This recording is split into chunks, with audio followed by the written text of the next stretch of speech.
쭉 따라오다 보니까 이제 여기 이런 흐름들이 좀 있더라고요. 그래서 네덜란드 농학자 중에 이 책이 있거든요. 그래서 얀 다우 판다르 플루라는 이제 학자가 있는데 여기서 이제 전체적인 맥락에서는 굉장히 이제 큰 흐름들을 가지고 있는데 거기에서 좀 이제 재밌게 농부들이 이제 새로운 이제 전략들을 쓰는 거가 좀 재밌는 게 느껴지는 게 기존에 이제 우리도 씨앗도 그러고 뭐 다른 테이블도 그러고 돈을 주고 이렇게 사는 구조잖아요. 근데 또 이제 돈을 들여서 농사를 짓다 보니까 이제 남는 것도 더 없을 거 아니에요. 그나마 뭐 농산물 가격도 싸니까. 특히나 이거는 이제 소농들한테서는 굉장히 자기 농사를 짓는 데서 굉장히 뭐랄까 악조건이라고 표현하나 아무튼 그런 상황이라서 이 사람들이 전략적으로 쓰는 게 전략적 영농. 그러다 보니까 뭐 자연 생태라든가 그다음에 전통적인 방식들에 계속 눈을 돌리게 되고 그러다 보면은 이제 땅마다 이렇게 그 특성들이 다 다를 거 아니에요. 그러다 보니까 각 농부마다 자기 땅이 가지고 있는 특징들을 좀 파악을 하는 과정이 되고 그래서 이거를 장인기회 이렇게 뭐 어떤 장인기회라고 표현을 하더라고요. 이제 다른 형식으로 하면 이제 토착 기술 같은. 그래서 이게 굉장히 다양하다라는 거죠. 그래서 이 과정들이 자연스럽게 뭐 생태적인 것들이 좀 더 진행되는 그런 과정들이라는 것도 좀 보게 되고 그래서 이걸 이제 제농민화라고 이제 표현을 하고 있는데 그 제농민화의 양상에서 재밌게 이제 첫 번째로 그 양상의 변화들에서 주목하고 있는 거가 자가 소비용 생산이 다시 중요해지고 있다라고 그 이야기들을 지금 하고 있거든요. 자가 소비라는 거는 다시 돌려서 우리 뭐 예를 들면 플랜테이션 농업하면은 돈벌이를 위한 농사들을 중심으로 두는데 어쨌든 자기가 집에서 소비할 수 있는 이렇게 곡물이 될 수 있는 거죠.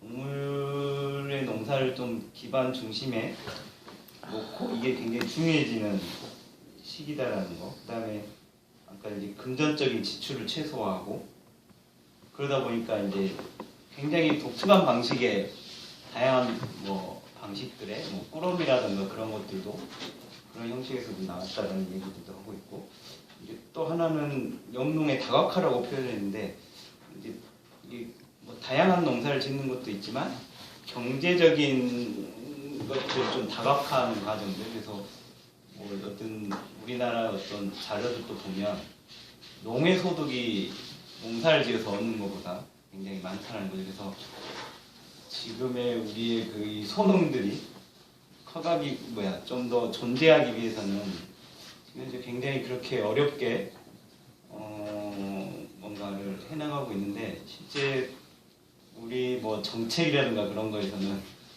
거의 이제 미미하다는 그런 느낌들을 좀 많이 받았어요.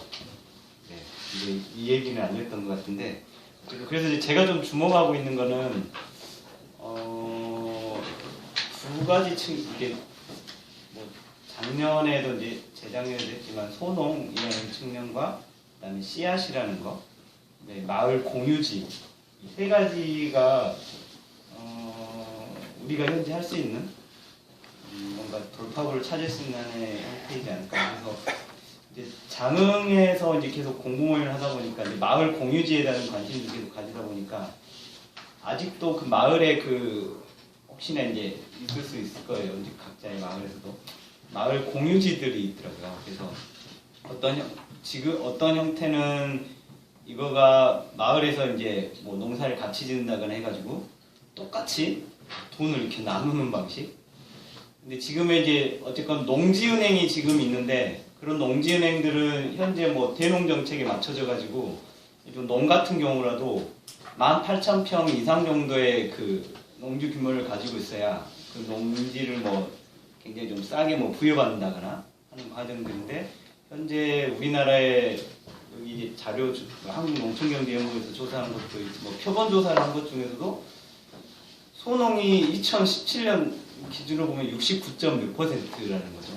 근데 그 중에 좀 나이가 들어서 노령화된 소농들이 거의 한 50% 이상인데, 그 사람들이 계속 이제 땅들이 계속 농지은행에서 매입을 하게 되면, 이런 이제 저 같은 경우에 돈이 없어서 땅을 구하기도 힘든 사람들은 땅을 굉장히 이런 생태적인 방식으로 짓거나 하는 과정들이 굉장히 어려워지고, 그런다고 한다면 이게 어떤 하나의 국가 정책 시스템으로 들어가게 되면 우리 같은 약자들은 정책적으로든 어떤 형식으로 이걸 해결하려고 하려면 굉장히 어려워지는 구조가 될 수 있겠다는 좀 생각들이 많이 들더라고요. 그래서 이런 마을마다 아직 존재하고 있는 이 마을 공유지들을 계속 좀 조사를 좀 하고 있어요. 그래서 그것들이 어떻게 새로운 형태로 이걸 좀 뒤집을 수 있을지, 이렇게 마을 공유지를 가지고 있으면서 이거는 결국엔 마을 사람들이 그거를 이 땅을 어떻게 할 건가의 결정권들을 가지게 되는 거잖아요. 근데 지금은 이것들이 대부분 현재도 그러지만 마을의 땅들을 대부분 많은 사람들이 외부에서 가지고 있다는 거죠. 그러다 보니까 뭐 개발하고 뭐 하는 거에 있어서 결정권들이 계속 사라지는 거고, 그러다 보면 이제 여기서 얘기하는 것처럼 지금의 어떤 기업농이라든가 그런 권력 기반에서 우리가 할 수 있는 거리들은 계속 사라지는 과정들이 아닐까 하는 생각들을 많이 하게 됐습니다. 네, 이상입니다.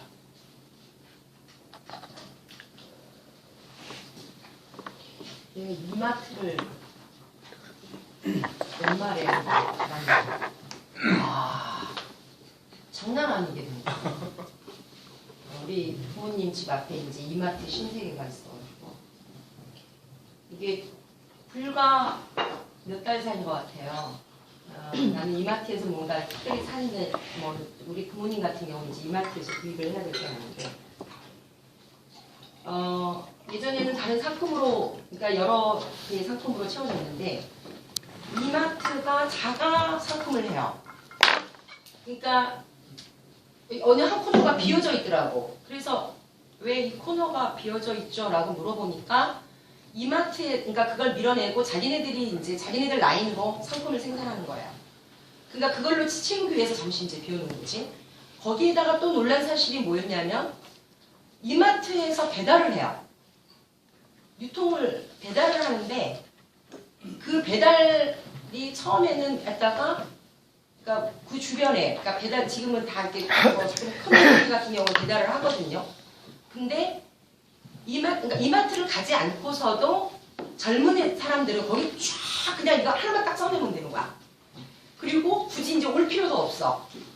그 인터넷 들어가면 이제 그 자리에 다 있더라고요. 그러니까 이제 우리는 지금 유기농 얘기를 하고 있지만 실질적으로 우리나라의 시스템은 그 거대 도시인들이 이제 많이 의존하고 있는 이제 마트인데, 심지어 요즘은 도시에 새벽 배송도 해줘. 새벽 배송. 그러니까 이마트에서도 그렇게 하더라고요. 그러니까 이마트에서 내가 그걸 보면서 그래서 뭔 했냐면 이마트에서 생산되는 걸 봤는데 우리 거기 죽전 이마트는 30% 이상이 이마트 생산품이에요. 그리고 유통 가능, 저기 배달 다 하고. 근데 이제 이거는 뭐냐면은 한 식품 회사가, 그러니까 한 마트가 신세계라는, 이게 이제 다 점거에 들어가는 거잖아요. 의료 시스템, 뭐 이런 모든 거 다 점거에 들어가는데, 그러니까 결국은 그러니까 이제 우리가 뭐 기업의 모든 그 속으로 들어가는 거죠. 그러니까 그런데 재밌는 게 이거를 그대로 흉내내고 있는 집단이 있다라는 거죠. 그게 바로 유기농 집단인 거죠. 뭐냐면 대표적으로 자연드리게이던가, 그리고 한살림도 지금 비슷해지고 있고, 그러니까 뭔가가 그런 그 포진하는 데에 이제 소비자가 변화되고 있으니까 이게 가는 거예요. 그게 뭐냐면 푸드플랜 국민 먹거리 연대라고 해가지고 실제적으로 문재인 정부가 해가지고 하고 있는 이거를 제가 쭉 상세히 보니까 이거 잘못하면 이 푸드플랜 재밌겠다라는 생각이 드는 거예요. 그러니까 그 큰 관행적인 것들이 묶여져 있는데 우리의 틈바구니가 없다 보니까 이쪽 품바군으로 이제 자꾸 가려고 하는 시스템들이 가는 거죠. 그러니까 그게 지금 로컬푸드에서도 나타나고 있잖아요. 특히 농협 로컬푸드. 그러니까 민간 로컬푸드 조금 순수함을 유지하고 있는 로컬푸드는 아직까지도 좀 덜하고 있지만 대표적으로 전체를 지배하고 있는 농협 로컬푸드 같은 경우는 대체로 이제 그런 시스템으로 지금 가고 있죠. 그래서 지금 이 먹거리 체계, 이 농생태학 체계 이거는 어쨌든 아까 그런 얘기를 했지만 저도 뭐 마찬가지지만 나로부터 변화되지 않으면 안 되는 시스템이라는 거죠. 그러니까 이마트에 대항해가지고 야 그거 어느 소비자 이러니까 이렇게 가자라는 시스템을 자꾸 마련해 나가는 거라면은 한정없이 이제 빠져들어가는 방식이 되는 거죠. 그래서 아무튼 제가 이마트 보면서 너무 놀랐어요. 그리고 다이소 같은데 보시면 끔찍하잖아요. 한 건물을 다 차지를 해. 저게 운영이 될까? 운영이 된다라는 거죠. 근데 지금의 우리의 20, 30대, 30대 순천만 해도 순천에 있는 그 젊은 친구들, 순천대학교 학생들이 그 주변에 살고 있는 학생들이 이용하고 있는 게 70%가 그런 시스템을 이용하고 있다는 거죠. 최소. 뭐 아무튼 이런 거와 그 다음에 아까 얘기했지만은 아무리 유기농 체계라 해도 먹거리 체계의 문제. 그게 뭐냐면은 유제품이라던가 육류의 그 이용들. 그러니까 요즘에는 육류가 워낙 싸니까 젊은 애들이 육류를 먹어요. 그리고 가공된 게 많으니까. 그래서 순천대 학생한테 물어봤더니 자기가 먹는 먹거리의 70%가 또 육류예요. 냉동식품. 이렇게 해가지고 하고. 이게 다 연결된 어떤 구조 속에 있다는 거죠. 그래서 이게 우리나라의 이 먹거리 농생태학 얘기는 사실 유기농이라는 데 초점보다도 이러한 거대한 것들이 아주 일상 한 집안 다 파고들어 있는 상태에서 우리가 지속적인 이런 농생태학 구조들을 어떻게 마련해 나갈 것인가. 이거는 결국은 아까 그런 생각이 들어요. 제가 옛날부터 했지만 우린 너무 많이 먹고 있다. 따라서 개인적으로는 너무 많이 먹고 있는 거 그거 건강에 해치는 거거든. 그래서 소식을 해야 되는 거죠. 너무 많이 먹으면은 특히 7시 이후에 먹으면은 온갖 당뇨병부터 다 많이 있으시고 그런 욕심의 문제 자기로부터 출발하고 그 다음에 너무 많은 종류를 먹고 있다. 중요한 거는 또 너무 많은 종류를 먹고 있다. 그러니까 그 바깥에 나가면은 먹는 종류들이 많잖아요. 자기 모습들이 변화된 그런 것들의 문제들. 그런 개인적인 거, 그 다음에 결국은 자기 건강이라는 문제와 생태적인 환경과 이거는 아주 동일한 거다. 결국은 동일한 건데 건강에 대한 지속성 이런 부분에 대해서 자기 문제로서는 굉장히 방기된 상태로 이제 오고 있다라는 거죠. 그래서 그런 그 문제와 그 다음에 아까 뭐 생물학적 노동 아까 그 얘기에서 조금 어제 그 새로운 거를 봤는데요. 그 음식과 환경이 많이 변했지만은 70년대 그 미국에서 조사를 했는데 지금 체온이 1도가 낮아졌대요. 여기 전체적으로. 그래가지고 지금 대사성 질환이라든가 이런 게 굉장히 많아졌다라는 연구 결과가 나왔어요. 저 거기에 전적으로 동의하거든요. 그 1도씨가 그러니까 1도, 체온이 1도 낮아진 거는 뭐냐면은 우리가 생각하는 환경의 변화는 아니다라는 거죠. 그러니까 단순한 환경의 변화 문제가 아니고 일단은 움직이지 않는다. 그 다음에 그리고 우리는 너무나 찬 것을 먹고 있다. 그러니까 우리가 먹고 있는 것들은 다 냉동이다. 냉장고형이다. 너무나 찬 거를 먹고 있고 그럼으로써 나타나고 그 다음에 음식의 원리를 지키지 않은 이런 방식의 음식의 문화 그리고 활동이 없는 이러면서 결국은 1도 체온이 낮아짐으로써 아까 말한 암부터 시작해서 대사성 질환 이런 것들이 굉장히 많아졌다라고 저는 보고 있어요. 그렇다면 이런 문제가 내 개인의 문제를 해결하는 건 개인이 해결할 수밖에 없다. 근데 그 개인의 해결은 지금 오늘 농생태학을 공부했지만은 그러니까 발자국이라던가 내 농사 방식이라던가 삶의 방식이라던가 이 모든 것들이 바뀌어지는 그런 거라고 저는 여겨져요. 그래서 오늘의 얘기는 그런 개인의 문제로부터 우리가 구조를 바꿔 나가야 되지 않겠는가 이런 생각이 들고 한 가지 제가 구원을 한다면 아까 신양 불평등에 대한 문제 얘기했는데 신양이 부족하다라는 문제는 결국은 가까운 사례로 2008년도에 있었던 필리핀의 쌀폭동 문제 아시죠? 태국 쌀폭동 문제. 필리핀이나 우리가 알고 있는 동남아는 베트남이나 태국은 쌀 수출 국가예요. 그럼에도 불구하고 쌀폭동이 일어났어요. 왜 쌀폭동이 일어났냐면 걔네들이 전 세계로 우리가 전 세계 신자유주의가 일어나면서 바나나 생산을 엄청 하기 시작했어요. 바나나라던가 코코넛 이런 것으로 농경지가 전환되고 있는 거죠. 결국은 수출 중심의 방식을 채택함으로써 자급 부분이 이제 자기 신약권조차도 위협을 받아버리는 이것이 지금 현재의 신약 문제라는 거죠. 그러니까 그러니까 아까 불평등에 대한 얘기가 이제 바로 그러한 얘기라고 봐요. 그래서 저는 우리나라도 좀 멀지 않았다. 폭동의 문제는 결국은 그 대체 아까도 얘기했지만 단순히 반도체와 이런 문제가 아니라 지금 가까운 사례는 뭐냐면은 어떤 기업이 이것들을 다량히 수매한다. 한 56톤을 수매한다. 그러면은 내 자급적인 내 토양이 사라지고 결국은 판매하기 위한 어떤 신양들을 생산하게 되는 구조. 이 자립 경제 내에서도 이러한 구조들이 결국은 생태적인 요소와 순환적인 요소, 그 다음에 궁극적으로는 우리 생명권을 위협하는 이런 것들이라고 저는 여겨집니다. 부가하면서 제 생각을 말씀드렸습니다. 대신하고 이렇게 바로 연결해버리면 복잡하고 어려워지니까요. 일단은 이제 발제하시고 이 책이 상당히 저희가 이제 한 6개월 이상 공부했지만은 저자가 일관성 있게 서술을 하고 계시더라고요. 이게 이제 일단 우리가 접해서 6장을 봤습니다. 6부를 방금 우리 대표님도 말씀했지만은 우리나라에서만 봐도 뭐 대안적인 생태 위기에 대한 인식이 확산되고 있지만은 방식으로도 계속 뭐 이마트나 다이소 방식으로 농업 분야에서도 친환경 농업으로 뭐 생태 농업으로 가는 게 아니고 아까 제일 처음에 나왔죠.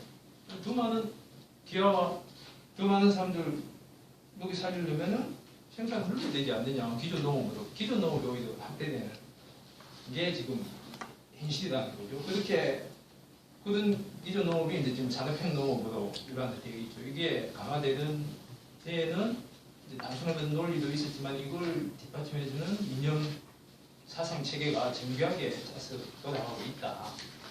그걸 깨트리기 위해서는 기존 농업의 전제들을 갖다가 이제 저희가 9가지로 이걸 깨 나가야 되는 거. 그 중에 저는 이제 저희하고도 이제 연관도 되고. 목소리만 충족하면 된다는 게 첫 번째 전제였어요. 다른데 뭐쪽이 6번째가 뭐냐 하면은 이 농사일이라는 거 흙을 만지는 거는 천역이다. 저희 몇 년 전에부터 제가 원행치를 쓸 때인데 우리 소장님이 동남아에서 그 기계 없이 몸으로 농사 짓는 배농사 짓는 진흙더미에서 짓는 걸 자기 이제 보시고 비행기 타고 왔대요. 어떻게 그런 몸으로 하는 농사를 할 거냐. 이게 기계화하고 노동 지방행으로 오리지널로 산업화 시켜야 그 천역에 세방되는 거 아니냐. 그 논리거든요. 아직도 그 이런 문제에 이런 걸 이제 그게 다가 아니라는 그런 것들이 아까 이념 사상 체계도 정교하게 명료하게 강조가 되고 있으니까요. 그걸 되는 작업들을 뭐 물론 나중에 현장에서 자기 생활부터 바꿔 나가야 되겠죠. 아까 농업 지적을 해주셨는데 우리 그 26장에서도 페이지는 27페이지인데 이런 새로운 기존의 논리를 깨면서 새로운 대안적인 뭐 농민 만든 용생태계 보존하고 통합농조도 접근하고 이렇게 나가는데 3번이 뭐냐면 포습을 피하기에 이런 대안적인 운동을 해 나가는 데서 이것까지도 기존 산업형 이념 사상 체계에서는 그걸 포습해 나간다고 외워둔 게 유기농 교과서에 그대로 나와 있어요. 유기농 운동이 말씀하셨듯이 가령 우리 국내에서도 지금 아이폰을 비롯한 세계 유기농 체계도 그 기존 농업에 그걸 이제 우리 학문적으로 이제 간행화된다 이렇게 표현해요. 간행농업과 유기농업이 그 따라하고 있다. 그거는 현재의 산업형 농업위원회 호수되는 거다라고 교과서에 이렇게 호수를 벗어나야 된다라고 이렇게 지적을 하고 있습니다. 이게 24장이었고요. 대안진 묻거리 체계는 25장에서 이제 다양하게 설명을 했고 우리 윤계 씨가 이야기한 공유지 이야기는 안 나왔어요. 여기도. 다음 좀 재밌게 표현된 게 비슷한 게 있었습니까? 먹을거리 공유제 트러스트라는 이야기가 있었어요. 그 문제 못 봤는데. 67쪽? 먹을거리 공유제 사례요. 예. 맞아. 사례 연구에. 공유랑 다른 거 나왔네요. 저는 그거는 못 봤고. 26장 이제 마지막에서 아까 우리 김석기 선생님이 발제를 진행하시다가 마지막 부분을 빠뜨리고 가시더라고요. 저도 이제 그 부분까지는 이해가 안 됐는데, 먹을거리 시수 가능 체계를 이제 제안을 했지요. 가능한 시성을 달성하기 위해서 뭐 이런 여러 가지 조건을 이야기하고, 세 번째가 험난한 길이라고 이렇게 타이틀을 붙이거든요. 이게 힘들다. 현실적으로 행태 합체 중개학적인 현실하고 정연하게 된다. 목이 살리되지 않는 문제. 그걸 어떻게 대한민국 논의를 낼 거냐. 두 번째 단락이 농업이 현재의 길로 갔을 때 어떻게 끝날 거냐. 하지만 단기적인 결단들이 뭐 전쟁이 폭동이는 단기적으로 일어나지는 않을 것 같다. 대안을 위한 희망과 행동에서도 상당히 중요한 얘기를 하신 것 같은데 뭔가 개념화는 안 되더라고요. 이제는요. 마지막으로 분단하고 이런 난감들이 있는데 여기에 희망의 근거도 갖고 어떤 기준으로 행동을 나가자 이런 말인 것 같은데 한두 마디 이렇게 정리는 안 됐습니다. 마지막 부분이 약간 이거는 이제 저희가 다시 3, 4부 특히 5부하고 이게 연계되었으면 훨씬 이해가 잘 됐을 것 같은데 3, 4, 5부 하고 나서 또 다시 이거는 좀 연결이 되지 않을까 싶은 식으로. 진행반 혹시 3시까지 이야기하고 끝입니까? 선홍에는 또 따로 뭐 있다. 네, 오늘 선홍이 말고 여기 농생태학. 마지막에 끝날 때 다른 오늘 이야기했던 거 말고 다른 걸 하나 질문할게요. 유기농가에. 그건 개인적으로 있다가 하시는 거예요. 예. 아니 개인적으로 그때도 전체가 있는 자리에서 한번 물어봤는 건데 4년이 지났는데 이해가 됐습니다.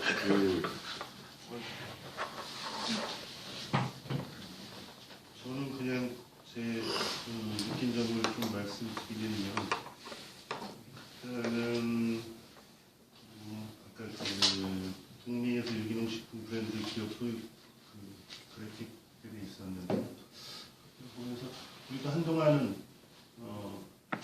유기농업이라고 하는 과정에서는 막 그냥 거대 생협들로 다 이렇게 점철되어 있었죠. 뭐 한산림이라든지 아이티비라든지 도래생협 그걸로 연결되어서 보면 그 그림하고 조금 흡사해요. 어떤 의미에서 보면. 왜냐하면 그 생협의 테두리 안에 들지 않은 생산자들은 사실은 대팔로에 대한 문제가 한동안 많았거든요. 그리고 이제 생협들은 많이 변모했죠. 자기네 생산자들을 일정 정도 줄 세우기 하고 자기네들은 약간 식품 대기업이냐 이렇게 갔어요. 그래서 저는 한살림이 4만 명 넘으면서 한살림은 이제 한살림의 시대는 갔구나 이런 생각을 가끔 해봐요. 왜냐하면 한살림 조합원 4만 명 기념 자료집을 보면서 그때 소비자 교육을 없앤 건 아주 자랑스럽게 얘기해요. 근데 그때부터 사실 망가지기 시작한 거죠. 예전에는 소비자생활협동조합에서 내가 먹을 거리를 받아 먹으려면 일주일이라고 하는 시간을 거기에 가서 교육을 받았어요. 그리고 3만 원 출자금을 내고. 근데 이제 출자금은 남았지만 교육을 받지 않아도 가서 카드만 들이면 이렇게 물건을 주는 일반 마켓화처럼 되면서 생협은 점점 어려워져서 지금은 거의 한 11% 정도 전체 친환경농산물의 11% 정도를 생협들이 유통하고 있는데 현재 지금 생협들이 상당히 많대요. 거의 이제 도산 위기에 와서 제일 작은 생협이 도산하려고 하니까 본인들도 어려우면서 한살림이 그 생협을 이렇게 같이 포용하려고 하는 그런 모습들이 요즘 보여지거든요. 근데 그거를 끌어안는다고 해도 그 어려움이 없어지지는 않을 거다.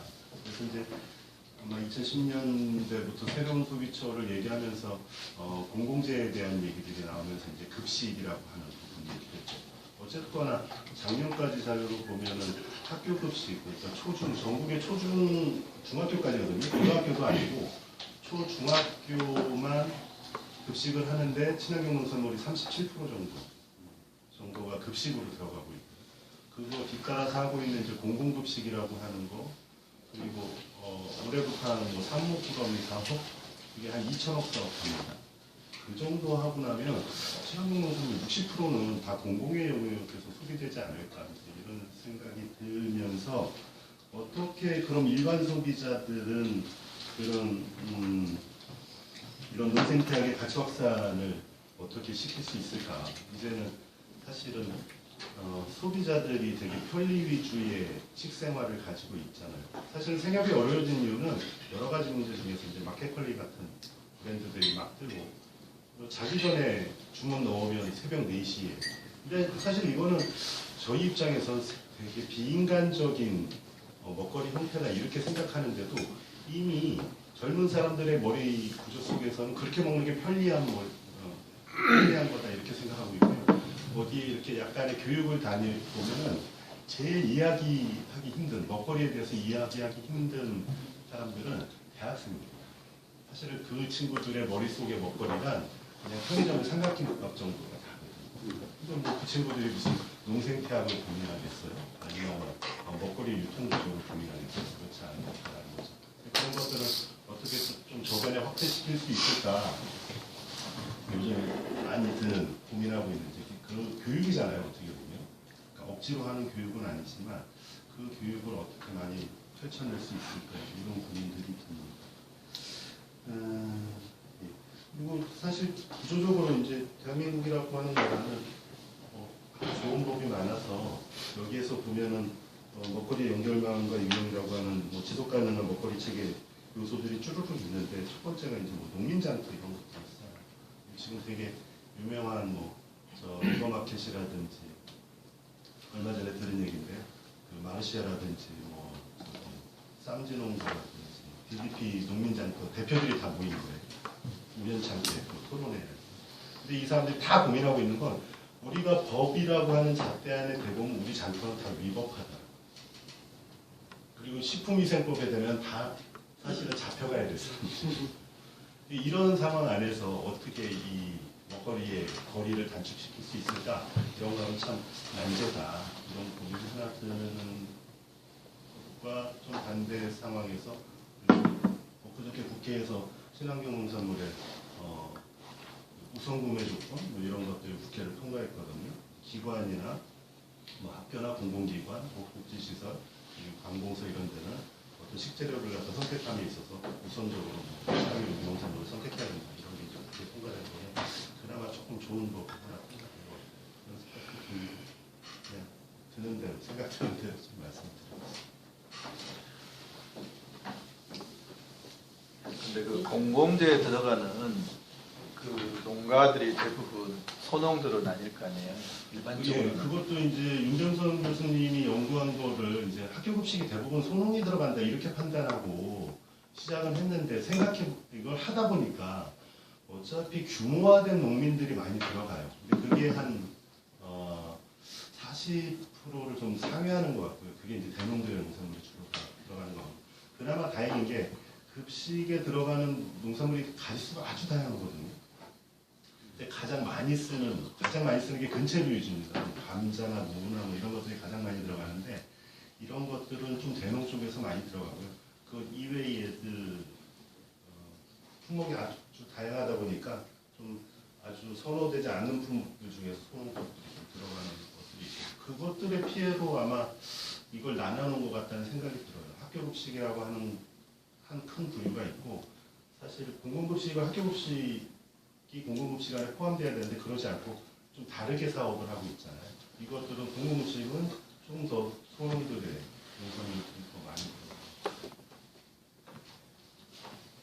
저는 이제 저는 이제 농부로서 이거를 보면서 그래도 새로운 대안을 제시하면서 살아가고 있지 않을까라는 사례를 저희 이제 씨앗받는 농부에서 그 전에도 활동을 계속했지만 그 영농법인을 만들었어요. 근데 이제 저희 영농법인에 들어온 친구들이 주로 어떤 친구들이냐면 기농운동 본부나 어떤 생협이나 여타 농업의 소송의 중요성과 토종 종자의 중요성이던가 농사법이나 이런 중요성을 아는 친구들이 이제 나는 시골 가면 이렇게 살 거야 하고 온 친구들을 모으는 역할을 한 영농법인에서 그 친구들이 어떻게 하면 토종 종자로 자립적으로 이렇게 농사를 지으면서 먹고 살 수 있을까 이런 고민들을 되게 많이 하는데 저희 이제 영농법인 자체에 공동으로 농사를 지을 수 있는 공동 텃밭들이 있어요. 그래서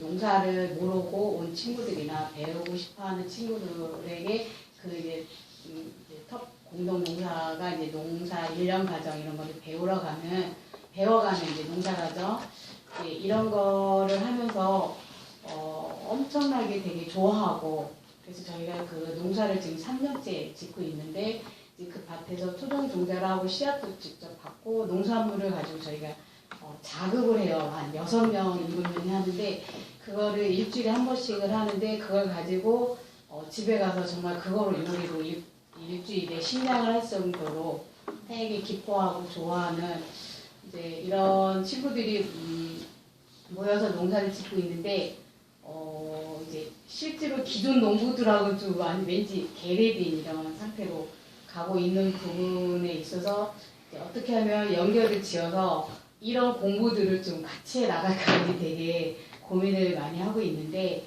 저희들이 이제 농사진 거를 이제 올해는 어떻게 판매를 했냐면 저 개인적으로는 이제 꾸러미를 하는데 이제 여기서도 사례가 나왔는데 나는 너의 농법을 지지해 계속 그러니 이렇게 씨앗을 살려가면서 농사를 지어줘 하는 이제 그 전주에 있는 소비자 단체랑 지금 한 6년째 꾸러미를 계속 하고 있어서 정말 너 그렇게 농사져서 어떻게 먹고 살래? 라고 많은 사람들이 비웃고 있지만 그렇게 지지해주는 사람이 있어서 한 달에 적은 수입이지만 제가 아주 자랑을 하면서 농사를 짓는 이러한 사례가 있고 근데 이제 제가 영농법인의 이제 대표를 맡으면서 나의 이런 농사의 철학이라든지 이런 것들이 되게 많이 영향을 받고 있는 것 같아요. 근데 영농법인 내에서는 정말 농사를 지어서 나 이거로 돈 좀 벌고 싶은데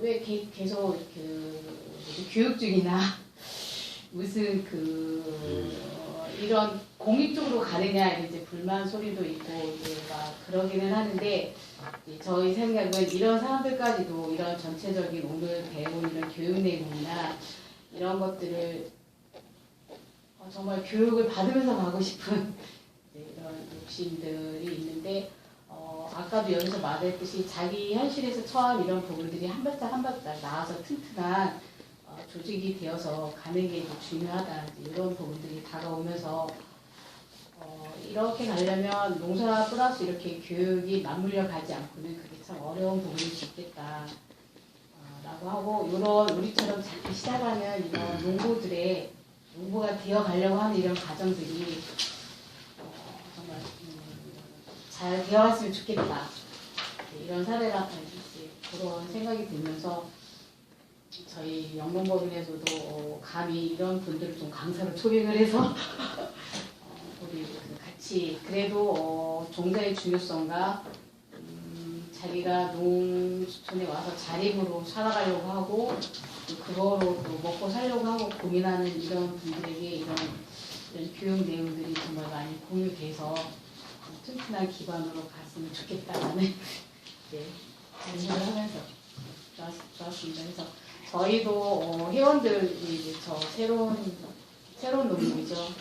그런 책도 같이 공유하고 이제 저희 나름대로 녹색 통로를 같이 읽으면서 이제 소농의 중요성 이런 걸 같이 공유를 하긴 하는데 이렇게 전반적인 거를 보면서 갈 수 있는 교육도 같이 되면 너무 좋겠다. 또 저는 시민림 활동을 해서 2008년에 제주도 가서 이렇게 토종노동자 수집한 거 했거든요. 그때 가서 본 토종콩이 그래도 꽤 있더라고요, 제주도에. 근데 최근에 이제 제주도 놀러 가서 보니까 그 제주산 콩나물, 제주산 두부 아시죠? 그게 CJ 같은 데서 아예 종자를 개발해서 농민들하고 계약해서 종자부터 농자재까지 다 공급하고, 그래서 농민들은 재배 생산만 해가지고 다 수매해주는 그 시스템으로 가면서 최근 가서 제주도 콩밭 보면 다 그걸 신고 있더라고요. 불과 10년 사이에 제주도의 토종콩은 이제 거의 멸종했다라고 할 수 있을 정도로 사라져버렸대요. 여기 나오는 기업의 지배력이 점점점 확대되는 게 뭐 제3세계나 다른 선진국만의 이야기가 아니라 우리의 이야기다 라는 사례들이 진짜 주변에 곳곳에 많은 것 같습니다.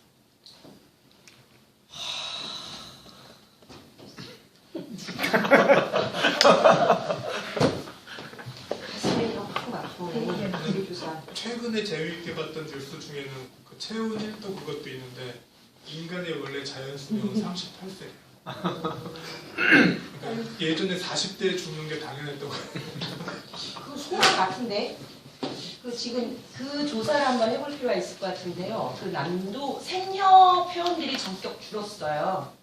지금 더 많아지는 게 그게 어느 지역마다 달라질 텐데 제가 피부로 느껴지는 게 어떤 거냐면 순천 같은 경우는 로컬푸드 활용률, 순천 나주 이런 데는 생협 회원들이 자기 생협 거를 하지 않고 로컬푸드를 해요.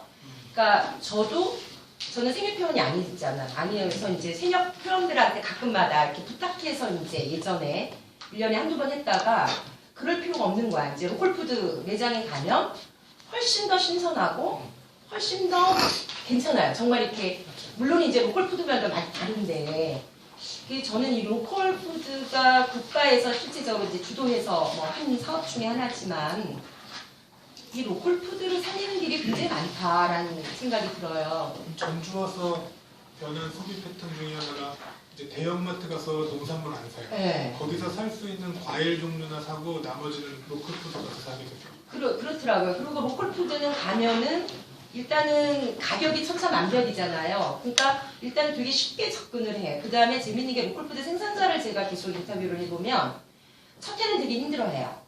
별거 없다. 뭐 2,000원 했다가 또 반푼다고 막 이랬는데 3년 정도째 되면은 로컬푸드에 완전히 몰입을 해요. 그러니까 처음에는 되게 힘들어하다가 나중에는 로컬푸드 이쪽에 일단은 자기 먹고 살 거리가 되는 거예요. 그 몰입을 하게 되는 게.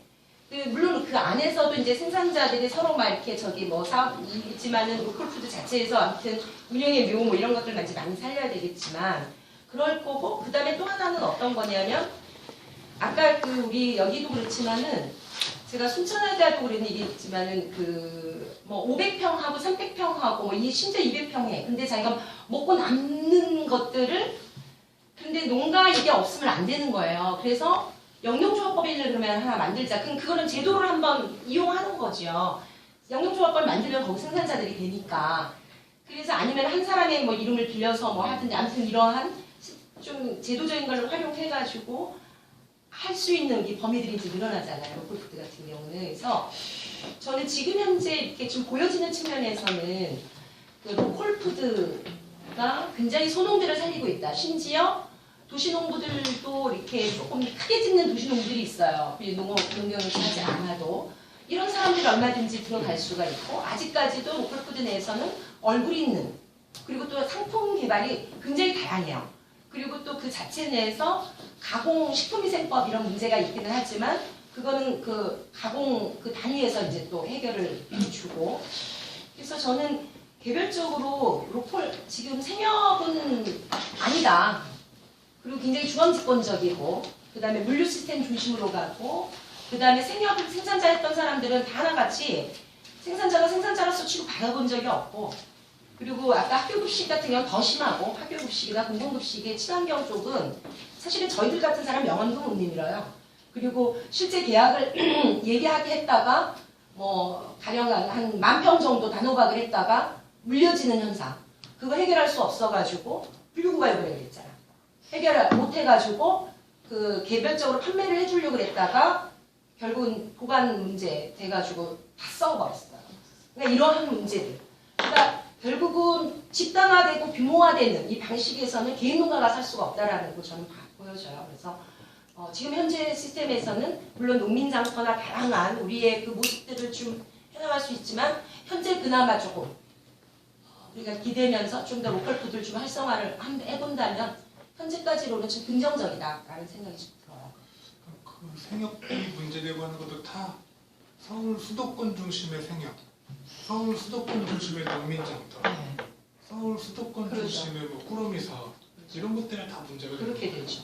지역에서는 그런 것들이 오히려 새로운 활로를 뚫어줄 수 있고 좋은 지역을 활성화시켜주는 사업들이 되는데 이게 서울하고만 딱 연결되면 이상해질 거예요.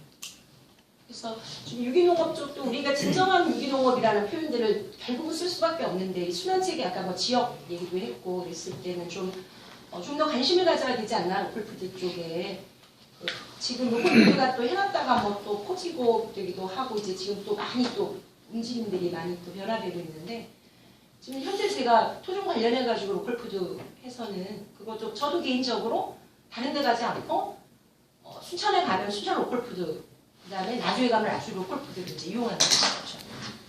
필요한 웬간한 거 다 있어요. 웬간한 거 다 있어서 굳이 뭐 어려울 게 없는 거죠. 그 푸드 플랜이라고 하는 큰 범주 안에 뭐 로컬 푸드도 있을 수 있고 뭐 지역 내 생산이나 소비 이런 것들도 있을 수 있는 건데 우리나라는 관에서 이제 행정적으로 보면 로컬 푸드라고 하는 사업이 먼저 내려갔어요. 중앙에서 지방정부로. 그래서 로컬 푸드를 관장하는 그 지방정부의 한 팀이 있고요. 또 푸드 플랜도 따로 있어요. 그러니까 그 안에서도 서로 이 경쟁해요. 로컬 푸드와 푸드 플랜. 사실은 푸드 플랜이라고 하는 큰 계획 안에 이게 먹거리 계획 안에 들어있어야 되는데 그렇지 않은 부분이 하나 있고요. 조금 아쉬운 거는 거기에 로컬 푸드라고 하는 방점을 어디에 찍고 있냐면 지역에서 주로 지역 내 유통업자와 방점을 찍고 있어요. 지역 내 생산자와 방점을 찍는데 유통에 대한 고민을 하는 거예요. 지역 내에서 유통되면 이건 로컬 푸드다 이렇게 생각합니다. 여기 이제 농협 중심의 예, 그러니까 농협들이 주로 그렇게 사업을 하고 있다는 거죠. 거기에 많은 예산이 투여되고 있고. 근데 큰 푸드 플랜의 개념에서 보면 먹거리를 생산하고 소비하는 사람들이 아니라 지역사회의 사회경제적 문화적인 어떤 사람들이 모여서 자기네 지역 안에서 어떠한 먹거리들을 먹을까에 대한 논의가 빠져 있어요. 그 논의점들이 빠져 있다 보니까 그걸 오로지 유통으로만 바라보고 있다.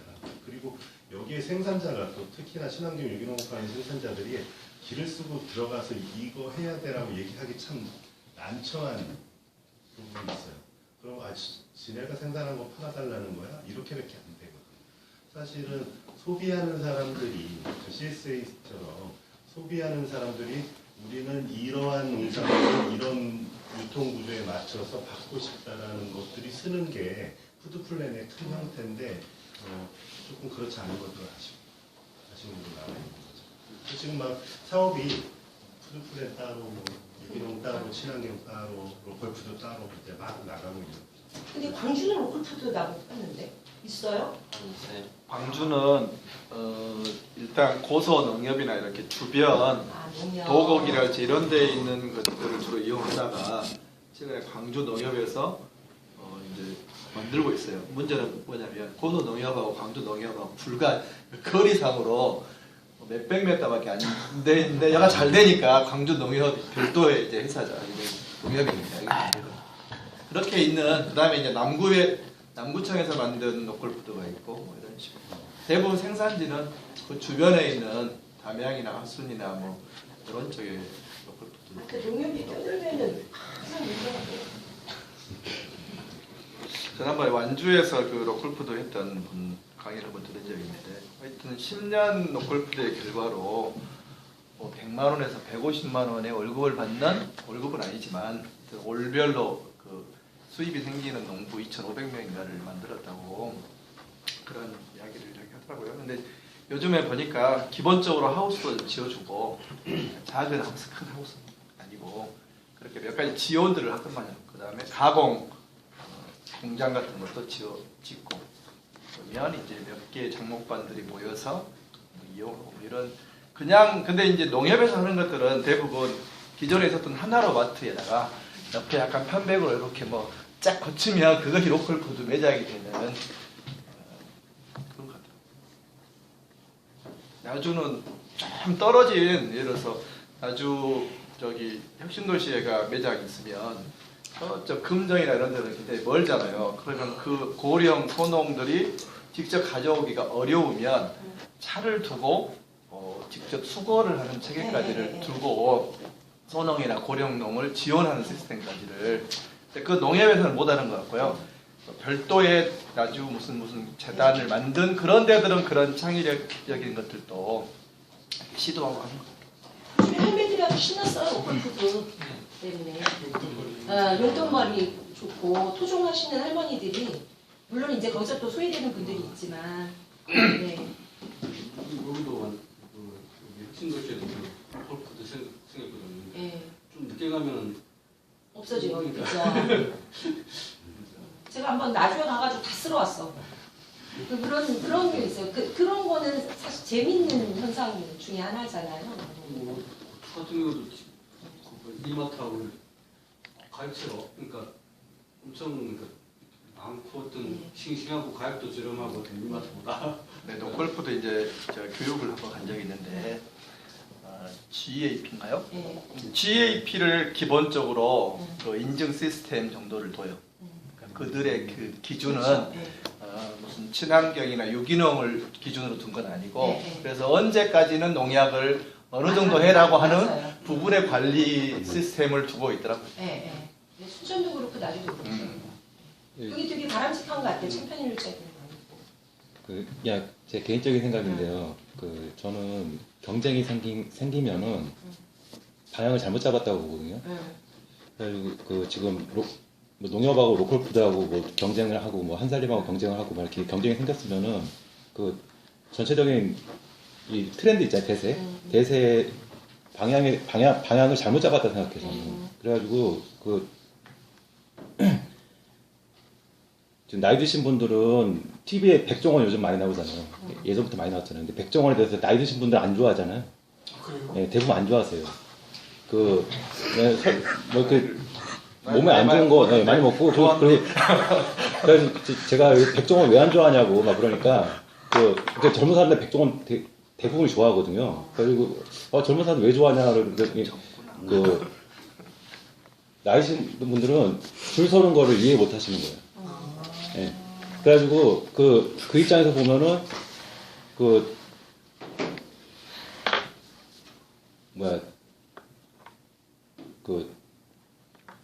나이 드신 분들을 목표로 잡고서 이렇게 마케팅을 하면은 택배가 생기고요. 그리고 대형마트가 생기고 로컬푸드가 생겨요.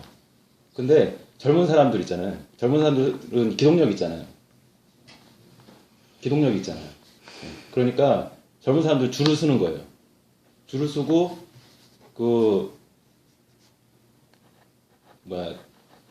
식자재 마트가 많이 생겼어요 요즘에. 그 식자재 마트하고 대형 마트하고 다르거든요. 예. 그 식자재 마트에는 나이 드신 분들 안 가요. 거기는 식당 하는 사람들 가는 거 아니야? 예, 근데 그치. 식자재 마트에 제일 많이 오는 사람들이 혼자 사는 사람들이에요. 아니 혼자 식당 하는 사람들이 가는 거 아니냐고. 식자재 마트는 대기업에서 하잖아요. 그러니까 더 이상 하나 내려면 저항이 심해요. 근데 식자재 마트는 그런 또 규정이 약해. 그러니까 많이 들어오고 있어요. 그냥 마트하고 똑같아요. 오늘 여기 오면서 라디오를 트니까 이렇게 대통령 신년 기자회견 하더라고요. 근데 거기서 저출산 문제 이렇게 얘기가 나오더라고요. 그래서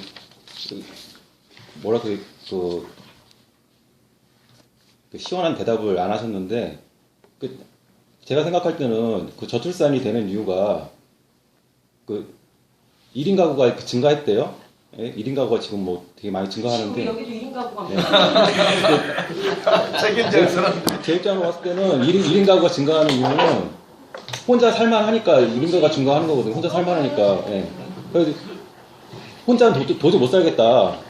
둘이서 이렇게 합심해가지고 이렇게 같이 살아야겠다. 그래가지고 나이 드신 분들이 예전에 세상이 어렸으니까 그렇게 해서 다 결혼을 하셨고 지금 사람들은 혼자 살만하니까 혼자 사는 것 같아요. 그래서 저는 그 원인은 그냥 그걸로 보거든요. 그래가지고 여권 신장됐어요. 네, 요즘에 막 정치적으로도 나이 드신 분들하고 젊은 사람들하고 확 갈렸잖아요. 그래서 그 나이 드신 분들은 왜 그렇게 문재인을 싫어하냐고 막 그러면은 그 나이 드신 분들은 그 북한에다 돈 퍼준다고. 근데 돈 퍼줬다는 증거가 없는데 그분들이 그런 말씀을 하시는 거는 제가 볼 때 그것 때문에 그런 것 같아요. 그 사회보장제도가 악화되는 거예요. 이거는 그 인구 피라미드 있잖아요. 지금 나이 드신 분들은 자기가 젊었을 때 그 나이 드신 분들이 대우를 받았거든요. 그게 젊은 사람들이 많고 나이가 많으신 분들이 적으면은 그 미래를 보여주면서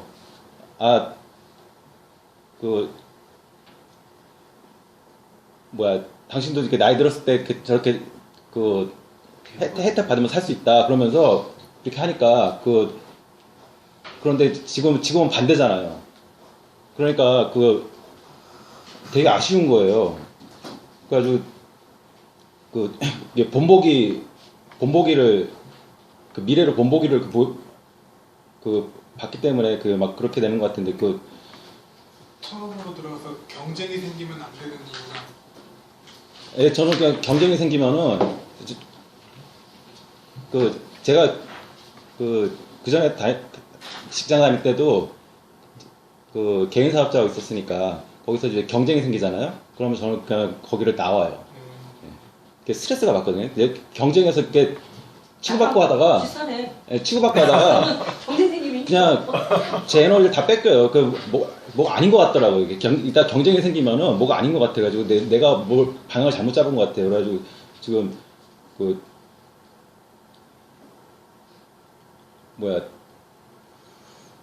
오늘 한 게 제일 마지막이잖아요. 6부. 그러니까 6부니까 여기서는 이제 결론을 내는 건데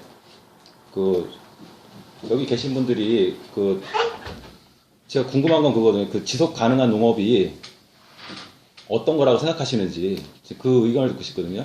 네. 경쟁 생기지 않는 거. 네? 그건 제 생각이고요. 네. 아까 로컬푸드 얘기하다가 근데 로컬푸드는 지금 현재 그나마 있는 것에서 좀 긍정적이다라고 지금 얘기를 한 거지 로컬푸드 자체가 어떤 대안이다 이런 얘기를 한 건 아니에요. 저는 그냥 로컬푸드가 이제 사라질 거라고 봐요. 예. 또 다른 것에 의해서 또 사라지겠지. 예, 다른 게 생기니까 사라지겠죠. 예. 그러니까 그것이 하나의 대안이라고 얘기하는 건 아니고 아까 얘기했지만은 결국은 다양한 포맷들이 있는 거잖아요. 자기 개인의 글쓰고 그다음에 아까 여기 같이 하는 공동적일 수도 있고 저는 그냥 다양성의 그냥 포인트를 좀 고민하고 볼 수 있을 것 같아요. 그냥 과거하고 지금하고 이렇게 나왔을 때 저는 그냥 중요한 변화된 거 있잖아요. 확 변화된 거 그 요인이 하나는 인구 변화고요. 인구의 구조 변화한 거하고 또 하나는 SNS거든요. 나이 드신 분들은 SNS가 이렇게 될 줄 몰랐잖아요. 그래서 그것 때문에 막 지금 세상이 막 변해가고 있는데 그 변해가는 흐름을 잘 타면은 경쟁 안 해도 되는데 흐름을 잘 못 읽으면은 경쟁할 수밖에 없는 것 같더라고요. 흐름을 오히려 더 잘 타면 경쟁이 일어나는 거 아닌가? 아니 재래농사 저도 지금 재래농사 비슷하게 하고 있지만 재래농사가 저는 미래라고 지속 가능한 농업이라고 보지 않거든요. 근데 그게 그 이유가 인구 구조 때문에 그래요. 그 예전처럼 나이 드신 분이 적고 젊은 사람들이 많아지면은 저는 그 제대로 해야 된다고 생각해요. 근데 지금은 그게 아니거든요. 그래서 그 뭔가가 더 추가가 돼야지 그 지금 저 자체는 지금 그 비닐하우스나 뭐 그런 거 비닐 자재 있잖아요. 그건 어차피 지금 수입해서 쓰는 거고, 그리고 이제 제가 어렸을 때도 그거 고갈된다고 막 그랬었어요. 근데 앞으로 가면 갈수록 이렇게 가격이 올라가니까 돈이 드니까 이거는 그 비닐 자재가 사용되는 건 이게 안 될 것 같고, 그래가지고 지금 이거 안 쓰니까 전통 농사 방법으로 갈 수가 없잖아요. 그런데 거기 뭔가 추가가 될 것 같거든요. 추가가 돼야 될 것 같거든요. 예. 인구 구조 때문에. 예. 인구 구조랑 SNS 때문에. 예. 시간이 슬슬 조정래 박사님들 가셔야 되고 마무리를 저 멈춘 거 아니야? 아니에요.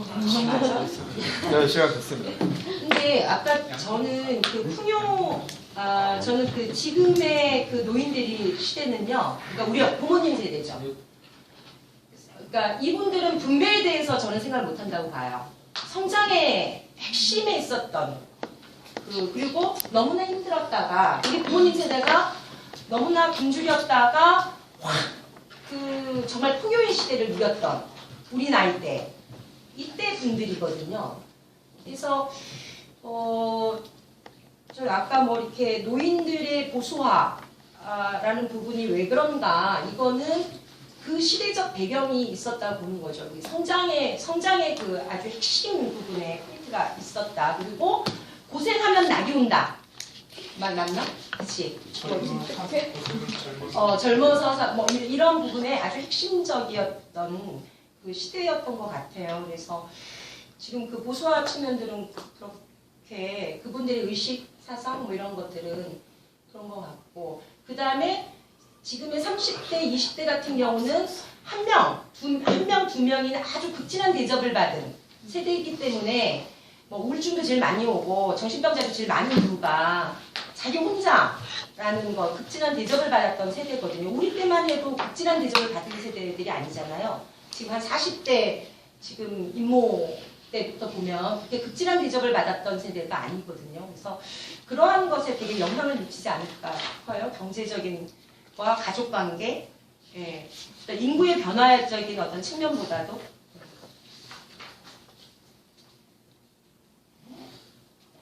그래서 지금 오늘이 결론이잖아요. 아니야. 이거는 결론 아니야. 우리 다시 돌아가야 돼. 아니, 다시 돌아가는데. 다시 돌아가서 네. 결론은 또 맨 나중에. 마지막 장이잖아요. 마지막 장이니까 지금 여기 계신 분들이 그 지속적인 농업이라고 생각하시는 자기가 지금 생각하고 있는 거 있잖아요. 그걸 좀 제가 듣고 싶거든요. 다음에 하지. 그거는 마지막에 해야지. 매번 얘기해요. 일단 토농의 모임에서 하고 일단 농생태학 공동 모임 자리는 여기서 말을 드리며, 다음 모임을 며칠에 언제 할지랑 3부 누가 발제를 할지 그것만 정하고 농생태학 모임은 끝내고 바로 토농의 모임으로 넘어가고 하는 게 좋을 것 같아요.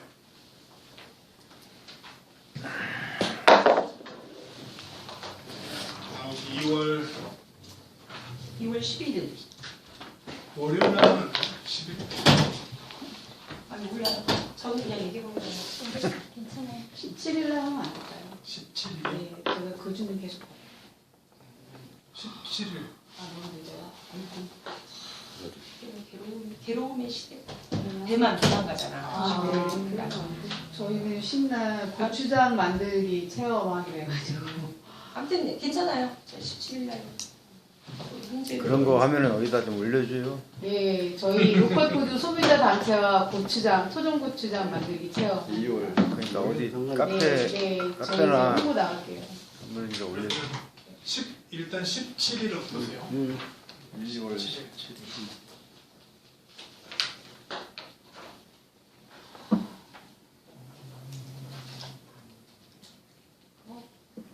괜찮습니다. 장소는 잠정적으로 여기를 일단 생각하고 있겠습니다. 시간 그대로 1시로 하고요.